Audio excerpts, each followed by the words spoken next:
What's up, everybody, and welcome back to the Locked On Pirates podcast or the Locked On Marlins podcast. Of course, if you are listening from the Locked On Pirates podcast, my name is Ethan Smith, your host who does the most. Hope you all are having a phenomenal Tuesday, July 12th. And I am very excited to be going to AEW Dynamite in Savannah tomorrow. I am a big wrestling guy, as you guys may know, so I will be doing that. So your episode will be up very early tomorrow.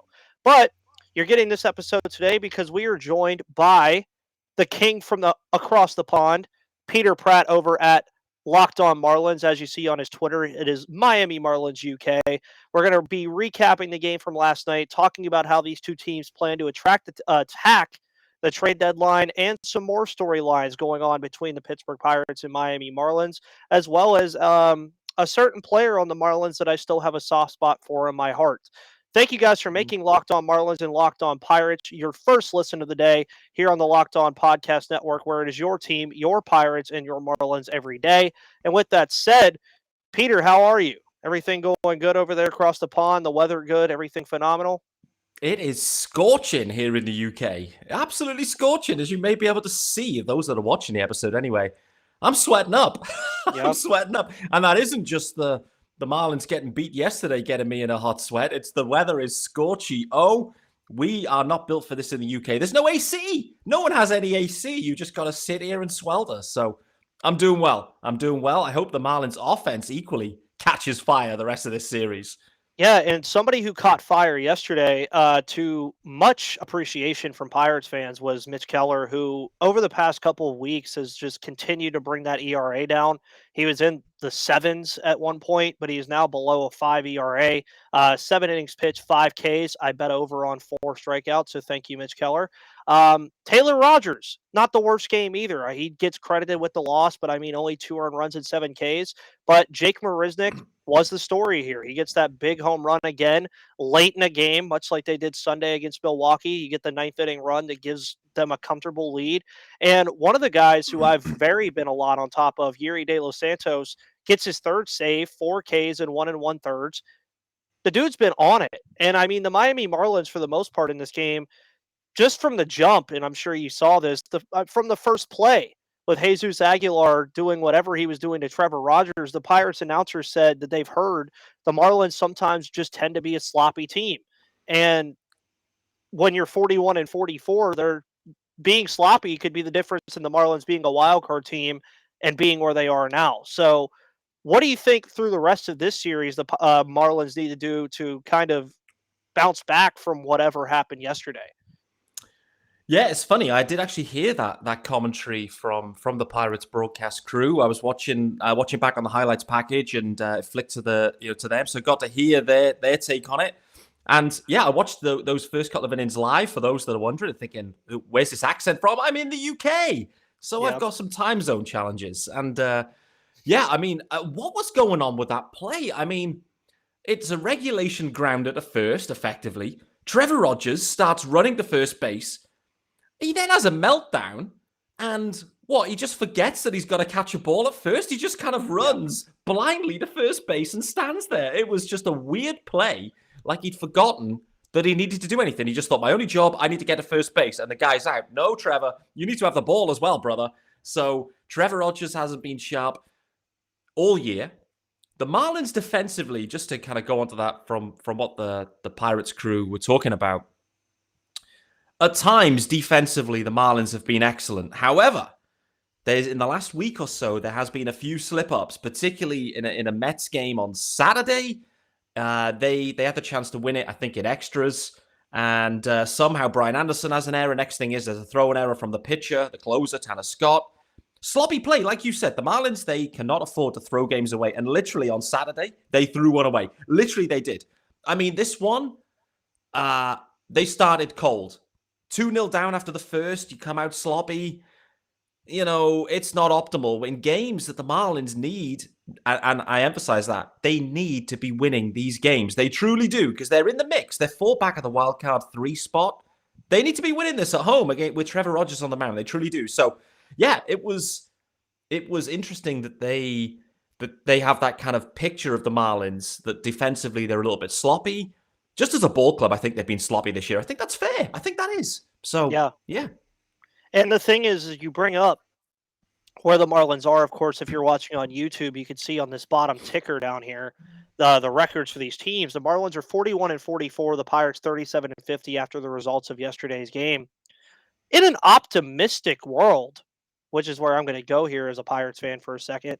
Say the Pirates play like they did last night, get the pitching they did last night, the hits where they had 11 hits last night, and sweep the Marlins. You just heard Peter say they're 4 games out of a wild card spot in the third wild card spot. This series for the Pirates is a lot bigger than I think a lot of people realize, because say you do win even 3 of 4 against the Miami Marlins in this series, puts you 39 and 51. Now nobody's writing home about a 39 and 51 record, but then even after this series, the Pirates have yet another important series against the Rockies, who are right around this same record where they're 38 and 49. For the Pirates though, I think for the remainder of this series, they need to just do what they did last night. Keep hitting the baseball. If you're getting good starts from Mitch Keller like that, you can really expect it. Now, Chris Stratton will be on the hill tonight, of course, with the Roanzi news that came out over the weekend that he would be on the IL through probably the All-Star break in a couple weeks to rest his arm. Rest assured, by the way, I want to bring this up. Everybody was up in arms about Contreras getting sent down. The guy didn't pitch in 2020, pitched 61 innings last year, and has already eclipsed that innings total this year at the major league level. His arm is probably tired, guys. Give him a few weeks to get over it. But, I mean, you look at the rest of this series, and you get JT Brubaker and Pablo Lopez tomorrow, and then to wrap up the series, I believe it's Zach Thompson and Braxton Garrett. For the Pirates' benefit, they're avoiding Sandy Alcantara. For the Marlins' benefit, they're a better team. For all intents and purposes, for me watching this is the first time I've really in depth watched the Marlins was yesterday. You guys need Jazz Chisholm and Jorge Soler back so badly. And I mean, that's how the Pirates, I was very surprised they even won yesterday with no Reynolds and no Cruz. So go into the importance of just how important Jazz Chisholm and Jorge Soler are to this team. Yeah, really are. I mean, listen, Jazz Chisholm was voted in as the starting second baseman in the NL for the All-Star game. That shows how good Jazz has been. Pacing the club with OPS plus, all the metrics you want. Jazz has been sensational. It's not just in the box, it's in the field too. Going back to that sloppy fielding piece. Jazz has really kicked on in second base defensively as well this year, which has been great to see. The Marlins are the type of team where if they lose their best guys, their best hitters, you're going to feel it. Like, the bench isn't loaded with studs just sitting there waiting to come up. You're then kind of relying on, mix and match going on. So Jazz is big. Soler equally is been a miss. Like, there's a lot of power. And the problem the Marlins have faced is Avi Garcia, the major signing, in terms of dollar amounts anyway, the major signing from the offseason, Avi Garcia. It has not worked out at all with Avi Garcia. Big boy's pacing for 10 home runs on the year. I mean, it's very underwhelming. He's sitting today, Avi Garcia. He sat on Sunday. I'm really intrigued to see where the Marlins are at with him, because it has just not been good at all. So, what does that mean? The Marlins this year were leaning on guys like John Birdie. John Birdie is now kind of really thrust into the spotlight. He's stole a lot of bags and is leading Major League Baseball with stolen bases. But John Birdie is a very different type of player to Jazz in the infield and Jorge Soler in left field. Like, the power is not there with John Birdie, no doubt. So it's a big power downgrade for a team that was already struggling for power last year. Jazz has definitely kicked on. Cooper Loop, and we must say Garrett Cooper, just for this pod has rolled. Cooper Loop's been added to the All-Star roster as well. So the Marlins have 3 All-Stars making it. So Garrett Cooper added in the DH spot, but not your prototypical DH, Garrett Cooper. He's hitting for average this year, but the home runs haven't been there either. So, you take Jazz and Soler out the line of the power dips, no doubt. And you saw that yesterday. Like, you needed some big hits in some big spots. Avi Garcia double plays or strikeouts. Not optimal from your cleanup guy. Well, after hearing all that, Peter, we're going to get into how the Marlins and the Pirates plan on attacking the trade deadline, maybe even the draft a little bit, on how they plan to fix some of these issues over the next couple of weeks before the trade deadline hits. But maybe that offense over there in Miami and for Pittsburgh most of the time needs a little pick-me-up. So maybe they need a Built Bar. From the people who invented healthy and tasty comes the latest gift to your taste buds. You've probably tried the amazing coconut brownie chunk Built Bar, but guess what? Your friends at Built.com have given coconut brownie chunk the Puffs treatment. That's right. The coconut brownie chunk Built Bar flavor you love and a deliciously chewy marshmallow covered in 100% real chocolate. It's like a fluffy cloud of coconut brownie goodness. And by the way, to bring up coconuts, Ethan does have a candle that he made right here. It is a beer coconut vanilla candle. So, Built Bar, I'm calling out to you. Make me a beer vanilla coconut Built Bar. Let's make it happen. But stop drooling and listen. They are good for you. Low calorie, low sugar, high protein, and all delicious. Coconut brownie chunk puffs are only here for a limited time. So go to built.com now to make sure you don't miss out because they are going fast because they taste absolutely amazing. Of course, all built bars are made with collagen protein, which your body absorbs more efficiently and provides tons of health benefits. So you can eat something that tastes good and is good for you. The best part about built bars is, of course, they taste amazing, but you can enjoy them guilt free because they are actually good for you. They are the perfect treat, perfect for when you're craving, you need to satisfy that sweet tooth, or you need a quick, healthy snack. They are an excellent source of protein. So, Peter will tell you the same thing. Go to built.com, use the promo code LOCK15, and get 15% off of your order for the best built bars on the planet. And like Sully Baseball, I'm not doing the jingle. Go to Locked On MLB for that. He'll sit there and sing about built bars for you. Trade deadline coming up, Peter. It's a very different dynamic for both of these teams, I think. The Pirates, albeit not that far behind the Marlins, I don't think they really have the same thought process that, oh, we're just right there. I brought up that if they sweep the Marlins, different story. But even then, I don't think the Pirates are thinking wild card. I don't think that's what they're thinking. For the Marlins, though, when you make a signing like a Jorge Soler and an Avi Garcia and all the moves they've made, and you have a pitching staff that features Pablo Lopez, Sandy Alcantara, eventually Yuri Perez, who has been an absolutely phenomenal pitcher in the minors, how do the Marlins attack the trade deadline with where they're at? Because you're kind of in that limbo spot where if you buy, you might not make the playoffs, or if you sell, everybody's going to be like, well, why did you sell when you're right here? So, what do you think the Marlins should really do moving forward for the next couple weeks before the trade deadline? Really tricky. The Marlins and Kim Ang are in a very interesting spot because, like you said, I mean, the way this series plays out, plus the Phillies, plus the next couple of weeks, like that's going to really be the determining factor. However, the Marlins don't have a ton of dudes to sell, I would say. So, like, even if things go sideways, I think Anthony Bass will have a lot of calls, be one of the best relievers in the game this year. So, Bass could be an obvious move. Jorge Soler, I think, is equally an interesting sell candidate as well. If things go sideways, he's got 2 years on with some player opt-outs in there. So, I think that's movable for the Fish. They've got some corner outfielders coming in the system too. So, and Jesus Aguilar expiring deal at first base. Aguilar should absolutely be moved at the deadline for sure. If they indeed sell, if they are buying. And listen, the Marlins, with the way this schedule lines up and the way the season's going, with 3 All-Stars on the roster, they should be in the mix. They should be in the hunt, and they should be looking to add to this roster. But the problem is, where they need to add is a very tricky spot to add into. The main hole, center field. We know it. Everyone knows it. And plugging that gap with above average center fielders is very, very tricky. There's one obvious candidate, perhaps. I know for certain, actually, the Marlins tried to get Bryan Reynolds at the last deadline. I know for certain that happened, and they tried to make that happen. They tried to make it happen in the offseason. It hasn't happened. They've made a connection with the Stallings deal. Would they revisit that? I don't know.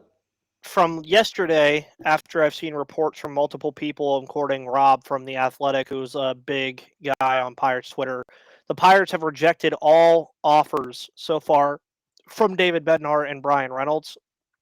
And just to put this in emphasis, Bryan Reynolds was on the trade block last year. The Mariners were interested, and they had to start their offer with Julio Rodriguez. I didn't say that was their offer. They had to start their offer at Julio Rodriguez. So for the Marlins, I mean, Yuri Perez is probably a guy you'd have to at least start with, probably. And It's funny, then isn't it? Yeah. another thing that I wanted to bring up with you too is there's a very interesting thing going on in the Miami Marlins organization that a lot of people have maybe heard of, maybe haven't heard of regarding Khalil Watson, Hmm. who has had numerous issues right now. Is he a guy that you maybe include in a trade for one of these bigger stars just because of how things are going with him? I'm not going to sit here. By the way, this is not what I've said. By the way, I've just seen it said that he has attitude issues, 99 strikeouts, like all the whatever stuff. But with the pure talent that's there with Khalil Watson, do the Marlins just eat crow and use him in a trade piece to go get a big outfielder that you say they need? Yeah, I mean, Khalil Watson is a very interesting one. The Marlins selected him 16th overall in the draft, paid $5 million to get him at the time. A lot of people praised the Marlins for that. That they Mhm. were bold enough to go and get him at Oh, I 16. was one of those people whenever the draft was done, I was like, wow, the Marlins like won the first round with getting him that late. For sure. So we shouldn't forget that the talent, the tools are absolutely there with Khalil Watson. So, but you're right to call out. Right now, there's an interesting dynamic. The strikeout has been high. Listen, he's a young kid straight out of high school into low A ball, so he's not being eased into it by the Marlins. They've got him into, A ball straight away. He started on fire actually. Then the strikeouts came. However, like you said, you're reporting he's been sent home effectively from the team for an incident as such towards the umpire, where he effectively, I guess, pulled like a gun type sniper type method, where he was snipering the umpire for what he deemed to be a poor call on a swinging strike call at first base. So Khalil Watson, young guy, full of talent. To your question though, is he the type of guy you use? Listen, if you're talking about a Bryan Reynolds type deal, and the Pirates, let's say, are interested in Khalil Watson and the talent, the Marlins shouldn't hesitate in looking to do that right now. Like the Marlins are built right now to do some damage. They've got a glaring hole in center field. Khalil Watson is still 3-4 years away. Like if the Marlins piece together a package, like I don't know, let's just hypothetically say Yuri Perez and Khalil Watson for Bryan Reynolds straight up. Like, I mean, It it's an enticing deal in both ways, but I don't know. I mean, the Marlins, what I'm hearing at the Marlins is Yuri Perez is in the untouchable category uh, from their perspective. I don't know where they sit on Khalil Watson, but clearly the discipline issues are there. I'm intrigued. I'm very intrigued to see the way it goes. I personally just can't see Reynolds moving now at this deadline. It doesn't make a ton of sense. Like, it never made sense. The offseason just gone was the moment. He signed the 2-year deal. Maybe revisit in the offseason. I'd be shocked, personally, if the Pirates deal him at this deadline. But if they're blown away, you got to pull the trigger. well, and that's what I've kind of told people who've asked about Reynolds is one, you're going to have to start with one or two top 100 prospects. The guy's a switch hitting center fielder who was a Gold Glove finalist last year. He's on a pretty substantial cheap deal. You have control under him until 2025 because you have this year, next year, arbitration, and then 2025. Yeah. It's a lot, but It should be. It should be a yeah. lot. But if you're He also deserves to be. looking at it too, if Marlins don't want to say trade Yuri Perez, Max Mayer is not exactly the worst option either. So when you're talking about this, and not, am I saying the Pirates do this? No, probably not. Ben Cherington has already clearly stated the Reynolds package is going to be major, massive. It's going to be ridiculous. So is that where you get into the point where instead of Yuri Perez, do you maybe bring up Watson? But the Pirates also have a plethora of middle infielders right now. So could Watson move? Probably not, just based Mm. off of what I've seen, what he does. So then you're getting into JJ Bleday, Sixto Sanchez, Jake Eater, Peyton Burdick. You're getting into that kind of range where it's like, okay, maybe start with Max Mayer, who's your second overall prospect, JJ Bleday, and then you're probably still having to throw another top 10 prospect in there too. So that's where Marlins fans and Pirates fans could think probably sounds okay on both ends, but it's one of those really convoluted situations where there's not a lot of outfielders available from what I know in terms Mm. of free agency. But a guy that I would say the Marlins should go after, because why not? Andrew Benintendi, dude. Why not? I mean, the dude is raking in Kansas City. Teams are going to want him. The Marlins, as everybody just heard me mention, have a top farm system in baseball. It's up there in the top 10 at least. I know that. Mm, I don't have the yeah. numbers right in front of me, but I know it's up there. Why not take a stab at Benintendi? Why not? I mean, seriously. I don't know what the Marlins' plans are, but definitely try to do something to put yourself over the hump because as a Pirates fan, I wish I was in your position. I know it probably sucks as a Marlins fan to be like, okay, well, we're 3 games under and just lost a game to the Pirates. But if I'm a Pirates fan, if we were 41 and 44, I'm jumping for joy and hoping that we go and get some stuff and make a shot at it. Yeah, I mean, Benintendi is a very interesting name. Just to kind of go back on the strategy for the Marlins, like at the deadline more broadly, I mean, there's going to be tons of suitors for Benintendi. There truly is. I just don't see the Marlins moving farm pieces for rentals. Like, I just can't see them doing that. If they will move pieces, they will move Max Meyer. They absolutely will. They had a deal in principle for Brandon Marsh, straight up 1-for-1 with Max Meyer at the last year's deadline. I also most likely think that they were after Reynolds too, and I think Max Meyer would have probably been as part of that conversation too. So I think these two clubs have already talked about what a package could look like. It didn't happen. The Marlins went to the Angels. Hey, Max Meyer, Brandon Marsh. Angels said no. I think they'll regret that looking back. I think Marsh is kind of scuttled, and I think Meyer is actually really trending. But I just don't see the Marlins operating in rental market. I think they'll be blown away by other teams too. And they don't want to pay the money either of any of these rental guys. So I think you're more likely to see those types of deals like real early arbitration or league minimum dudes that they're happy to swap some of their top end of the system arms for. I think that's going to be the key to it. They've got those arms, right? You mentioned Sixto, Max Meyer, Ida, Uri Perez, perhaps. They are loaded with top arms already up there. They need to find a center fielder. It is not easy to find them. Like, it's almost like the holy grail. That's why this conversation continues on. The Marlins had the answer in-house. They had Starling Marte last year. Starling Marte was the answer. They lowballed him. They ended up trading him for Jesus Luzardo, which actually I think was a good deal for a rental, actually, which Marte was. But the answer was already in front of them, and they just couldn't pull the trigger on the money, which is disappointing, and that is at the heart of it for the Marlins. So we go back and we try and empty the farm and get someone young and controllable. Bryan Reynolds fits that brief, as do a few other dudes, but it's going to be interesting to see the way they go at this deadline. Oh, yeah, and we'll continue a little bit of this conversation as well as bringing up a wonderful player down there in Miami that I still wish was on the Pittsburgh Pirates, especially with a certain positional situation. But before we get into that, this episode is brought to you by Rock Auto. With the ever-increasing numbers of makes and models, it's now impossible for your local chain auto parts store to stock all the parts you need.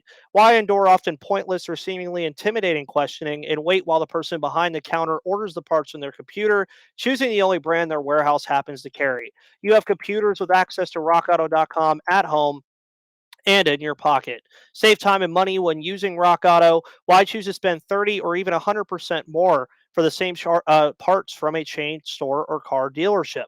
Well, Rock Auto is a family business serving do-it-yourselfers for over 20 years. Their prices are reliably low for every single customer, and they have everything you could need from brake parts, tail lamps, motor oil, and even new carpet. So go explore their easy-to-use website today to find the solution for your auto parts needs. Go to rockauto.com right now and see all the parts available for your car or truck. Right, Locked On in their How Did You Hear About Us box so they know that we sent you. Amazing selection, reliably low prices, all the parts your car will ever need. That is rockauto.com. Now, going into what the Pirates plan on doing, this is where things get a little interesting. You hear Reynolds and Bednar being thrown around, and I talked about this on my episode yesterday, that more than likely those guys will not be going anywhere. Brian Hayes, not going anywhere. O'Neill Cruz, not going anywhere. A lot of the top guys now for the Pirates are staying. It's not like the Bell, Talio, Musgrove deals where it's like, okay, this team's never winning, the farm system's not here, the whole 9 yards. There are pieces, though, that they have. Ben Gamel, for instance. After what he did yesterday, if he stays healthy, maybe a Jake Marisnik is a guy that the Pirates can move from. Daniel Vogelbach, Chris Stratton, who's starting tonight, is another guy. But the Pirates' MO at this point, I think, needs to be stand firm, but if you get a good enough offer for these guys, trade them away. Their biggest trade piece right now is Jose Quintana, expiring veteran pitcher, phenomenal season. The Marlins are avoiding him this series, but dude has been consistent all year, 5, 6 innings, that kind of thing. That's what you want to see from a pitcher of his age. We'll see what the Pirates decide to do. I'm not expecting a very busy deadline like a lot of Pirates fans are. I'm just expecting maybe 1 or 2 small deals for some mid-level guys that are going to be in the farm system for like 3 years before we even see them. We'll see. Now, Peter, I have to ask a question. Are you taking Mhm. care of my king, my wonderful king, Jacob Stallings? Are we We taking are care of him in Miami? Is he we're, okay? we're trying. It's been an interesting season thus far for Big Jakey, no doubt.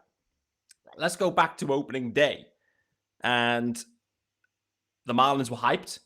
We needed a catching upgrade last year defensively. There was so many problems for the fish behind the dish, pitching for days, couldn't catch a cold. It was so bad behind there. So the Marlins went out there and got Stallings, the best defensive catcher in the league, perhaps. So they had to address that. Opening day, let's go there. Home run for Jacob Stallings on debut on the road in San Fran. You're like, wow, here we go. Anything offensively is going to be nice.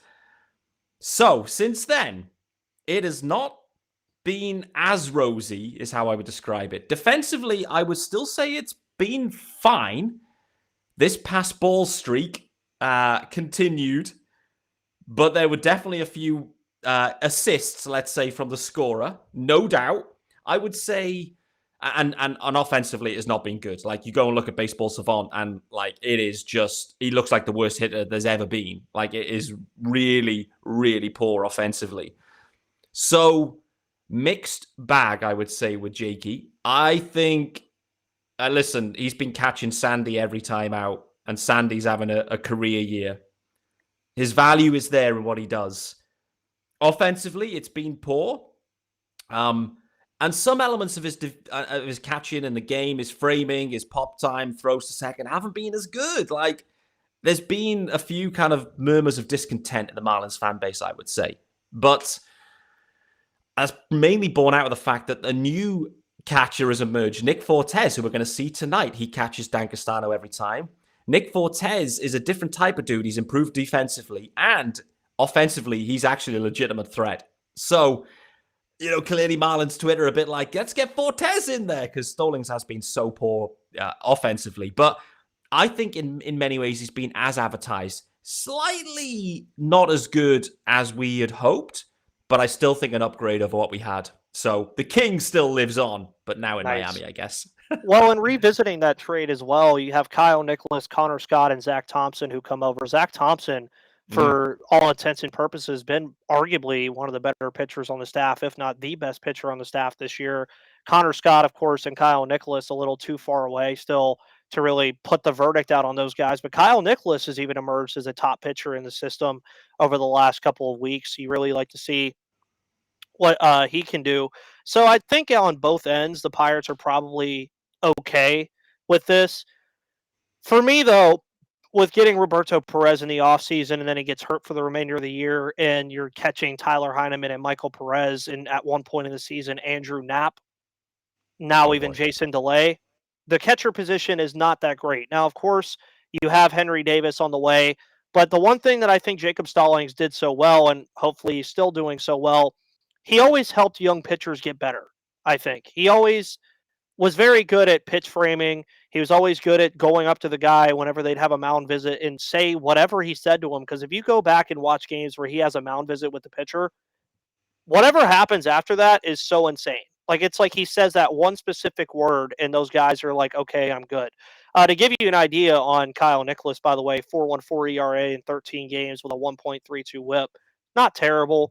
Connor Scott, on the other hand, to revisit this trade, Connor Scott is batting 250 with a 678 OPS, both of those guys in double A. And then Zach Thompson, I believe, is still on the IL. I haven't really been able to keep up with that too much because so many guys are on and off the IL right now. But Zach Thompson, a 4.38 ERA with a 1.43 whip. So on both ends, I mean, it seems like the Pirates and the Marlins are content with the trade, I would say.